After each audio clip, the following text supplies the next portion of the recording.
Hello guys, welcome to Rennie ஜியானா channel. நம்ம இன்றைக்கி என்ன பார்க்க போகிறோன்னா, நான் பசுமை கார்டனிங்கில் ஆஃபரில் ஒன்று வாங்கியிருக்கேன். ஸோ அதுதான் இப்போ நம்ம அன்பாக்சிங் பண்ணுறோம்.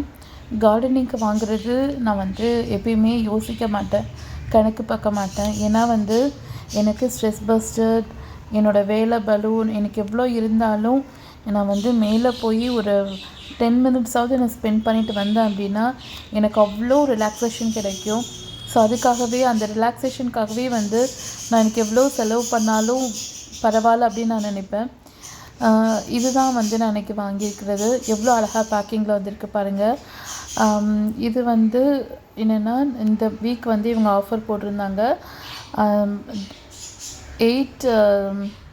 12 இன்ச்சு பாட்டும் 5 8 இன்ச்சு பாட்டும் கிடச்சிச்சு. இதெல்லாம் சேர்த்து மொத்தம் 13. இதெல்லாம் சேர்த்து 600 சம்திங்க்கு போட்டிருந்தாரு. ஸோ இது வாங்கியிருக்கேன். பார்க்கலாம் எப்படி இருக்குன்ட்டு. யூஸ்வலாக நான் இவங்கக்கிட்ட தான் மோஸ்ட்லி வாங்கியிருக்கேன். நான் எல்லாமே நல்லா தான் இருக்கும். ஆனால் இந்த டைமு தான் ஒரே ஒரு குட்டி பிரச்சனை வந்துச்சு.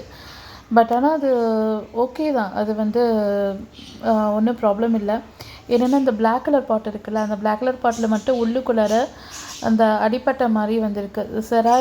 செராச்சிருக்குன்னு சொல்லுவாங்கள்ல, அந்த மாதிரி உராய்வு மாதிரி வந்திருக்கு. மற்றபடி ஒன்றும் ப்ராப்ளம் இல்லை.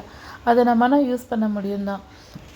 ஸோ இதுக்கு நான் இன்னும் எந்த பிளான்ட் வைக்க இன்னும் பிளான் பண்ணல. ஆக்சுவலி நான் ஒரு 5 செடி வாங்கினேன்னு சொல்லிட்டு ஒரு ஷார்ட்ஸில் போட்டிருப்பேன். அதில் என்னென்னா, ஒரு இது எனக்கு பத்தலைன்னு சொல்லிட்டு ஒரு டஸ்ட்பின் எனக்கு இருந்தது. அதில் நான் வச்சுருக்கேன்னு சொன்னேன்ல, அதை இப்போ ஒரு பாட்டில் நான் ட்ரான்ஸ்ஃபர் பண்ணிவிடுவேன். ஸோ மீதி இருக்கிறதுக்கு என்ன பண்ணுறது இன்னும் டிசைட் பண்ணல. இனிமேல் தான் நான் அதை பிளான் பண்ணணும். இந்த பாட்டு தான் நான் சொன்னேன்ல ப்ராப்ளமாக இருக்குன்ட்டு. மற்றபடி இட் இஸ் வர்த்தபிள் ப்ராடக்ட்.